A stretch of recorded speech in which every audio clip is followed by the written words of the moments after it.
עכשיו נדבר על סט מיינינג, אחד המושגים היותר נפוצים בפוקר. הגדרה לסט מיינינג טהור זה השוואה לצורך קבלת שלישייה עם זוג.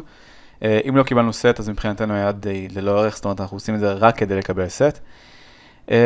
סט מיינינג לא טהור זה פשוט תוספת לערך של היד, זאת אומרת אם יש לי סתם דוגמה זוג 10 ואני לצורך העניין משלם לפני הפלופ, אני לאו דווקא אם אני לא אקבל סט אז אני פשוט אזרוק את היד. יש מצב שיעלה פלופ של 6-6-2 או משהו כזה, ואז אני עדיין מעריך את היד שלי מאוד. אז זה לא בדיוק סט מיינינג טהור לשלם עם זוג 10. ככל שאנחנו עם זוג יותר נמוך, ככה הסט מיינינג נהיה יותר ויותר משמעותי מבחינת החישוב של ערך היד. אנחנו נדבר על תנאי מתמטי לסט מיינינג רווחי, לפעמים זה לא רווחי לעשות את הסט מיינינג. סיכונים בסט מיינינג זה שאם אנחנו נשווה ואנחנו לא יכולים לדבר, יש מצב שמישהו אחר יעשה רייז, ואז אנחנו נצטרך לשלם אפילו יותר על סט מיינינג ממה שתכננו מלכתחילה. הכי טוב לעשות סט מיינינג שאנחנו מדברים אחרונים, אבל אם אנחנו משווים, אנחנו צריכים ממש לדאוג שמי שמדבר אחרינו לא יעלה את האימור עוד יותר, ואז או שאנחנו נשלם יותר מדי בשביל הסט מיינינג, או שאנחנו נשלם את האימור הראשוני, ובסוף בכלל לא נראה פלופ ולא נראה אם אנחנו יכולים בכלל לפגוע בסט.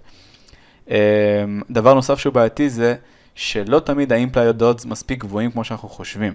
אנחנו נגיע לזה ממש עוד מעט. ולפעמים יש אפילו אפשרות לקבל סט על סט, שזה יחסית נדיר, סט על צבע, סט על רצף. צריך להתייחס גם לריברס implied odds, לפעמים אנחנו פוגעים בסט וגם אז אנחנו לא מרוויחים. אז בואו נדבר על זה שנייה. נניח שהיה עכשיו אימור יחסית גבוה לפני הפלופ, נניח שעכשיו אנחנו מדברים על משחק של $2 או שקל 2, ואנחנו בביג בליינד עם זוג 3. זה פה ממש איזשהו מין שולחן פוקר, פה זה ביג בליינד, סמול בליינד, פה הבטן, ויש פה את כל העמדות האחרות, לא ניכנס לזה. כאן יש לנו פתיחה משחקן שנקרא לו OP, שאנחנו לא יודעים איזה ידיים יש לו כמובן, והוא מאמר נניח פתיחה של 10 או 10 שקלים. ואנחנו נמצאים פה, ואנחנו עם זוג 3. נניח שיש פה עוד שחקן ששילם, נקרא לזה OP2, שהוא עשה השוואה, כל 10, פה היה לנו איזשהו רייס של 10, והדיבור הגיע אלינו כאשר כאן יש שקל, כאן יש 2, ואנחנו צריכים, נגיד, להשוות $8 בשביל הקופה הזאת. עכשיו בואו נדבר על הפוט אודס שלנו כרגע. פוט אודס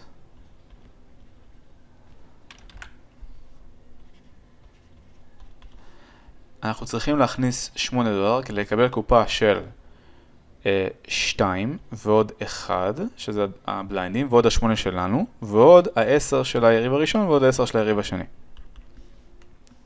יצא לנו קופה של, או סיכויי קופה של 0.258. עכשיו אנחנו רוצים לדעת מה הסיכוי שהיד שלנו תנצח את הטווח שלהם. עכשיו בעיקרון, כשאנחנו משלמים את הסכום הזה, אנחנו משלמים אותו כדי לראות הפלופ. כלומר, אנחנו ממש נראה עכשיו 3 קלפים שאנחנו רוצים שישפרו לנו את הערך של היד. אנחנו יודעים שזוג 3 בתכלס לא משחק הכי טוב נגד שני יריבים, אבל יש סיכוי טוב שבפלופ אנחנו נשתפר ברמה כזאת שזה בעצם יהפוך את היד שלנו להרבה יותר כדאית, הרבה יותר חזקה ביחס לשני היריבים שלי. נניח שאני מניח שהם יריבים יחסית צרים במקרה הזה, ושיש להם יד מאוד מאוד חזקה נניח, ואני לא מעריך את הסיכוי שהיד שלי, שהיא א' תחזיק עד הריבר, וב' אני באמת מאמין שאני חייב לפגוע בסט כדי לשפר את הסיכוי שלי לנצח את היד. עכשיו, השאלה נשאלת היא, אוקיי, מה הסיכוי שאני אקבל סט בפלופ? עכשיו, אתם יכולים לזכור את זה בעל פה, שזה פחות או יותר 11%, 11.9%, אבל נניח אנחנו רוצים לחשב את זה בצורה ידנית, אז אנחנו עושים את זה בהתפלגות, מה שנקרא היפר-גיאומטרית. דיברנו על זה בסרטונים הקודמים, אם אתם לא זוכרים, אז אתם מוזמנים לחזור אחורה ולצפות בסרטון. כאשר אנחנו רוצים לחשב את הסיכוי שלנו לא לפגוע בכלל בסט, ואז נעשה אחד פחות, ההסתברות שלנו לפגוע בסט, כי יש מצב שנפגע גם ברביעייה, לצורך העניין. אז אני יודע שיש לי פה 2 קלפים שהם טובים, 2 שלישיות שהן טובות. לגבי שאר הקלפים הלא טובים, שימו לב שיש 52 קלפים, 2 כבר יש אצלי, זה אומר שיש 50 קלפים בקופה. מה שאומר שהקלפים הלא טובים זה 48. K זה מספר הפגיעות, אני רוצה לפגוע 0 פעמים בקלפים הטובים שלי, ויש לי 3 שליפות שאני צריך לשלוף בפלופ. אז זה בעצם המצב. עכשיו אני מציב את זה בנוסחה שלי, אני אומר, אני רוצה לפגוע, נגיד A שווה ל-K, אני רוצה לפגוע 0 פעמים ב-A שלי, אז אני שם פה 2, 0, 48, אני רוצה לפגוע בו 3 פעמים, 50 מתוך 3 שליפות, ואז אנחנו מחשבים את הדבר הזה, אנחנו אומרים A שווה ל-0, זה בעצם 2 עצרת, לחלק ל-0 עצרת כפול 2 עצרת, כפול 48 עצרת, לחלק ל-3 עצרת, כפול 48 פחות 3, שזה 45 עצרת.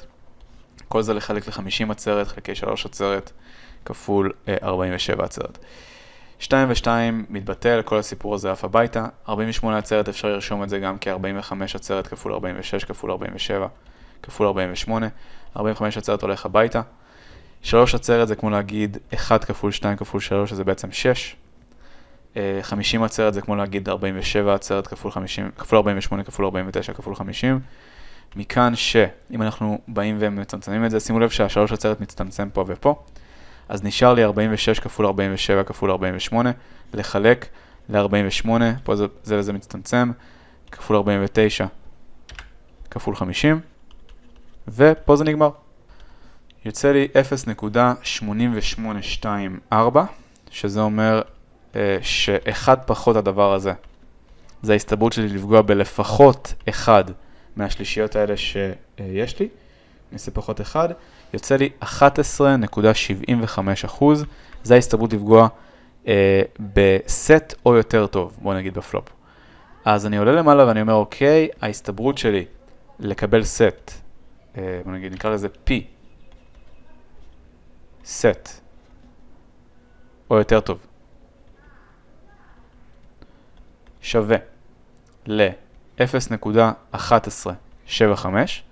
כפי שאנחנו רואים, הסיכוי שאנחנו נשפר את היד שלנו הוא הרבה יותר נמוך מסיכוי הקופה שלנו, ולכן תיאורטית לא כדאי להשוות. אבל פה נכנס העניין של implied odds, מה שכבר עשינו בסרטונים הקודמים, שאנחנו אומרים, רגע, נכון שבאופן מיידי לא כדאי לי להשוות כדי לפגוע בסט בפלופ, אבל אם אני פוגע בסט בפלופ, יש מצב שהקופה תגדל מספיק ואני ארוויח אותה כדי שאני אעשה כסף, כדי שאני בעצם יהפוך את ההשוואה הזאת לכדאית. אז בואו נעשה פה עץ. פה נקודת התחלה שלנו.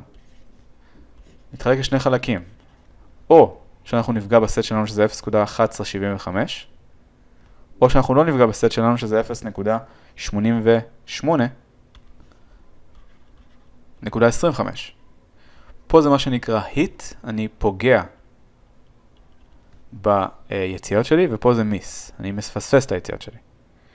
אז אם אני במיס, אני יודע שאין לי שום ערך ליד, כי אני לא מעריך את הזוג 3 שלי מול שני יריבים שאחד העלה והשני ישווה לפני הפלופ, אז אני מעריך שהיד שלי שווה 0 במקרה הזה. אבל אם פגעתי, אני אחוז מסוים מהזמן הולך להרוויח את הקופה הקיימת. שהקופה הקיימת, כבר דיברנו על זה, זה 10 ועוד 10 ועוד 8 ועוד 2 ועוד 1, שהקופה הקיימת זה 31, אז אני הולך להרוויח את הקופה עצמה, שזה 31 שקל, וחלק מהזמן אני הולך להרוויח אפילו יותר, כי היריבים שלי יכניסו עוד יותר כסף לקופה, ובעצם אני אעשה פה כסף. אז בואו נעשה פה את כל המקרים פחות או יותר. נניח שאנחנו מקבלים 31 ועוד איזשהו x מסוים שאני לא יודע אותו. וכאן נגדיר את ההסתברות שהיריבים שלי באמת ישלמו לי את ה-x הזה כ-p, וכאן ההסתברות היא 1 פחות p. זה בעצם כל האפשרויות שלי. ועכשיו אני רוצה לדעת מה האקוויטי שלי בקופה לפני הפלופ, בהינתן כל המידע הזה שיש לי עכשיו. אז אני אומר, אוקיי, ב-11.75% מהזמן, כפול 1 פחות P, אני מקבל 31. ועוד, 11% מהזמן, 0.75 כפול P, אני מקבל 31 ועוד X.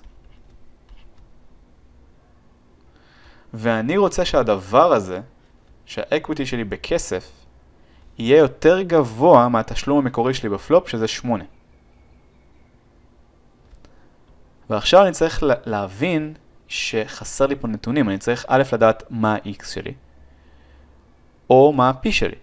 למעשה אני צריך לדעת את שניהם, אבל בואו נניח שיש לי פה הסתברות. אני חושב שההסתברות שלי שהיריב שלי שלם את ה-X הזה, היא 50%. סתם אני זורק עכשיו.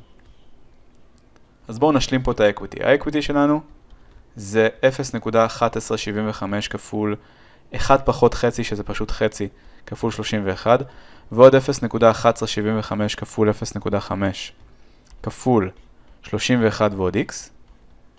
זה צריך להיות גדול מ-8. אז בואו נחשב את המספרים פה. החלק הזה יוצא לי 1.82125. החלק הזה יוצא לי 0.05875 כפול 31 ועוד x. זה גדול מ-8. ואז אני אומר, אוקיי, בואו נפחית משני אגפים את ה-1.82125.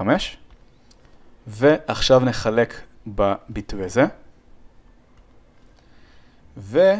ונפחית 31, מקבלים שה-x צריך יותר גדול מ-74.17. עכשיו שימו לב מה זה אומר. אני צריך לפני הפלופ, בוא נגיד, לחשוב על זה, לנתח את זה. האם 50% מהזמן היריבים שלי ייתנו לי 74.17, אפילו יותר מ-74.17, מעבר ל-31 שיש לי בקופה, כדי שההשקעה הזאת תהיה כדאית, כדי שהסט מיינינג יהיה כדאי. עכשיו, אני לא אגיד לכם שלא, יש הרבה מקרים שבאמת ב-50% מהזמן אפילו ייתנו לנו יותר. אבל יש מקרים שבהם אנשים עושים את הסט מיינינג הזה, כשיש להם לצורך העניין רק 30 שקל מאחור. והם משלמים 8 כדי לקבל סט. ואז מה שקורה פה, הם במקסימום יכולים, גם אם מאוד, כאילו, גם אם כל הכסף שלהם יהיה בתוך הקופה, הם יכולים להכניס רק עוד 20, ואם יש להם 30 מאחורה והם משלמים 8, ונשאר עם עוד 22, אז הם יכולים להכניס רק עוד 22 בתוך הקופה. וראינו שגם עם 50% מהזמן, זה די הרבה, 50% מהזמן, היריבים שלי יכניסו 22 שקל נוספים לקופה, עדיין זה לא כדאי, כי אני צריך שהם יכניסו מינימום 74, יותר מ-74, 50% מהזמן, מעבר לסכום הקיים של הקופה, כדי שהסט מיינינג יהיה כדאי. אז פתאום העובדה שאני הולך לקבל הרבה כסף, יחסית הרבה כסף, אחרי שאני פוגע בסט, פתאום כבר זה לא כזה ברור האם התוחלת של ההשוואה הזאת היא כדאית. העיקרון מאחורי סט מיינינג אומר, אנחנו צריכים, בוא נגיד, לוודא או לחשוב שאנחנו יכולים לקבל יותר מהסיכוי שלנו לקבל סט בקופה, שזה אומר 1 לחלק ל-0.1175. אנחנו צריכים לקבל פי 8.5 על הכסף שאנחנו מכניסים, כדי שהסט מיינינג יהיה כדאי, אבל החישוב, זה בוא נגיד, זה החישוב היבש, אבל החישוב המלא, זה לשים לב גם להסתברות שהדבר הזה יקרה מלכתחילה, כי יש מצב שאנחנו פשוט נפגע בסט והם יקפלו את שתי הידיים שלהם ישר, ואנחנו נרוויח רק את ה-31, שזה כמו לקנות כרטיס לוטו, ואז לשמוח שזכינו, ואז לבוא לקופה ולראות שזכינו רק ב10 שקלים במקום ב1,000,000 שקל. זה פחות או יותר אותו הדבר.